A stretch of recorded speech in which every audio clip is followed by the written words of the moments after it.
আমরা একটা সুন্দর শেপ তৈরি করবো আজকে ইনশাল্লাহ। তো এখানে আমরা লাইন সেগমেন্ট টুল সিলেক্ট করে এখান থেকে একটা শেপ আপনার লাইন এঁকে নেব। যার এখান থেকে স্টক দিয়ে দেবো, আমরা এখানে স্টক দিয়ে দেবো। দেওয়ার পর এখান থেকে ওয়াইডার টুলটা সিলেক্ট করে এটা জাস্ট ওয়াইডটা এখান থেকে বাড়িয়ে নেব একটু, তীর চিহ্নটা আকৃতি করে নেব একটু, ঠিক আছে। তারপর আমরা রোটেট টুল সিলেক্ট করব, সিলেকশন টুল সিলেক্ট করে দিয়ে রোটেট টুল সিলেক্ট করব। সেন্টার পয়েন্টে অল্টা চেপে ধরে ক্লিক করব। ক্লিক করার পর এখান থেকে 20 অ্যাঙ্গেল দিব, 20 অ্যাঙ্গেল, রোটেটে 20 অ্যাঙ্গেল দিয়ে কপি দিব। তারপর কন্ট্রোল ডি করে আমরা জাস্ট পুরো এরিয়াটাকে ঘুরিয়ে নেব। ঘুরে নেওয়ার পর সিলেক্ট করে নেব পুরোটা।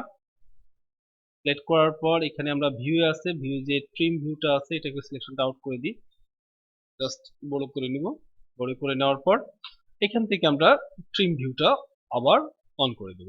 তাহলে দেখতে পাচ্ছি আমরা একটা সুন্দর শেপ আমাদের তৈরি হয়েছে, সুন্দর একটা ইফেক্ট তৈরি হয়ে গেছে।